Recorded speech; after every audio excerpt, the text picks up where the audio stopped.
ಇವತ್ತಿನ ಶ್ರದ್ಧಾಂಜಲಿ ಸಭೆಗೆ ಆಗಮಿಸಿರ್ತಕ್ಕಂಥ ಮಂಜಣ್ಣವರೇ, ಆಜ್ನಾರಣ್ಣವರೇ, ಪುತ್ನೂರು ಸೀನಣ್ಣವರೇ, ರಘುಪತಿ ರೆಡ್ಡಿ, ರಾಜೇಂದ್ರ ಗೌಡ್ರೆ, ಎಲ್ರಿಗೂ ನಮಸ್ಕರಿಸ್ತಾ, ನನಗೆ ಕಡಿಮೆ ಅವಧಿಯಲ್ಲಿ ಅವರು ಪರಿಚಯ ಆದಮೇಲೆ ಸುಮಾರು ಸರ್ತಿ ನಾನು ಅವ್ರ ಮನೆಗೆ ಎಲ್ಲನೂ ಹೋಗಿ ಬಂದಿದ್ದೀನಿ. ಯಾರೇ ಹೋದರೂ ಕೂಡ ಮನೆಗೆ ಸ್ವಂತ ನೆಂಟರ ಥರ ಟ್ರೀಟ್ ಮಾಡಿ ಪಕ್ಕದಲ್ಲಿ ಕುಂಡ್ರಿಸ್ಕೊಂಡು ಊಟ ಮಾಡಿ ಕಳಿಸಿದಂಥ ಒಂದು ಔದಾರ್ಯತೆ ಅವರಲ್ಲಿತ್ತು. ಅವ್ರಿಗೂ ನನಗೂ ತಿರುಪತಿ ವಿಚಾರದಲ್ಲಿ ಮನಂಜಪ್ಪ ತಿರುಪತಿ ದರ್ಶನ ಸೇರಿಸ್ಕೋವಲ್ಲ ಏಮನ್ನ ಆಯ್ತು ನಮ್ಮ ಸೂಡಿ ಅಂತಂದರೆ ಯಾವುದೋ ಒಂದು ಕಷ್ಟಪಟ್ಟು ಒಂದು 6-7 ಟಿಕೆಟ್ ಸಂಪಾದನೆ ಮಾಡಿದೆ. ನಮ್ಮ ನಾಗರಾಜ್ ರೆಡ್ಡಿ, ಗುಮ್ಲಾಪುರ ಅಮರಣ್ಣ, ತಿಮ್ಮರಾವತ್ನಹಳ್ಳಿ ನಮ್ಮ ರೆಡ್ಡಿ, ಇವರೆಲ್ಲ ಸೇರಿ ಹೋದ್ವಿ. ನಾವು ದರ್ಶನ ಎಲ್ಲ ಮಾಡಿ ಬಂದಮೇಲೆ ಮನಂಜಪ್ಪ ಎಂತ ಅದೇ ಟಿಕೆಟ್ ದುಡ್ಲು ಅಂತಂದ್ರೆ ಏಮನ ನೀನು ಈ ಪೊದ್ದುಕ್ಕೆ ನಾ ಸರ್ವಿಸ್లో యాపొద్దును తిరుపతి దర్శనం చేపించి నేను ఎవరిని దుడ్లు అడిగిండ్లే తీసుకొని ఉండలేదు అని లేదప్ప నీయకట్లే నాకి ఒక పాలసీ ఉంది, ఏడన్నా జట్ల పోతే ఎవరి దగ్గర ₹1 ఖర్చు చేయించుకుని వచ్చేట్లా బుద్ధి నాకుందప్ప, ఇది ఎట్లా అంటుంది.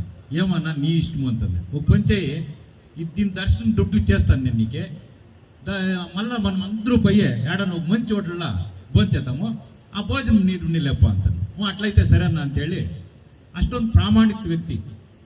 ಈಗ ನಾನು ಕಂಡಿರೋವಂಥ ವ್ಯಕ್ತಿಗಳಲ್ಲಿ ಚಾತುರ್ಯದಿಂದ ನಡ್ಕೊಳ್ತಕ್ಕಂಥ ವ್ಯಕ್ತಿಯನ್ನ ನಾನು ಅವರಲ್ಲಿ ಗಮನಿಸಿದ್ದೆ. ಎಷ್ಟು ಹೇಳ್ಬೇಕಾಗಿದ್ರು ಕೂಡ ಅವ್ರಿಗೆ ಹೇಳ್ಬೋದು. ಅವರೊಬ್ಬ ಚಾತುರ್ಯ, ಪಕ್ಷ ಕಟ್ಟೋದ್ರಲ್ಲಿ ನಿಪುಣ. ಆಮೇಲೆ ಯಾರಿಗೂ ಅಷ್ಟು ಅಕ್ಕರ್ಲಿಲ್ಲ.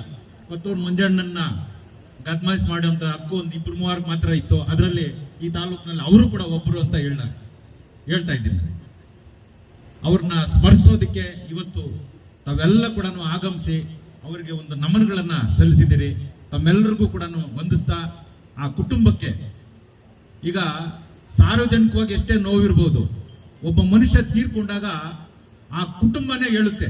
ಆ ಕುಟುಂಬದ ಪ್ರೀತಿ ವಿಶ್ವಾಸನ ಒಬ್ಬ ಹಿರಿಯ ಸ್ಥಾನದಲ್ಲಿದ್ದಂಥವ್ರು ಯಾವ ಥರ ಗಳಿಸಿದ್ರು ಅನ್ನೋದಕ್ಕೆ ಅವರ ಕುಟುಂಬದ ಸದಸ್ಯರನ್ನ, ಅವರ ಅಣ್ಣ ತಮ್ಮಂದಿರನ್ನ, ಅಕ್ಕಂಗಿರನ್ನ ನೋಡ್ತಾ ಇದ್ರೇನೆ ನಮ್ಗೆ ಗೊತ್ತಾಗ್ತದೆ ಆ ಕುಟುಂಬದಲ್ಲಿ ಅವರು ಎಷ್ಟು ಚೆನ್ನಾಗಿ ಬೆಳೆದು ಬಂದಿದ್ರು ಅಂತಕ್ಕಂಥದ್ದನ್ನು. ಈ ಒಂದು ಅವ್ರನ್ನ ಶ್ಲಾಘಿಸಿ ಅವ್ರ ಬಗ್ಗೆ ಮಾತಾಡೋದಕ್ಕೆ ಅವಕಾಶ ಕೊಟ್ಟಂತ ತಮ್ಮೆಲ್ಲರಿಗೂ ವಂದಿಸಿ ನನ್ನ ಮಾತನ್ನು ಮುಗಿಸ್ತಾ ಇದ್ದೀನಿ.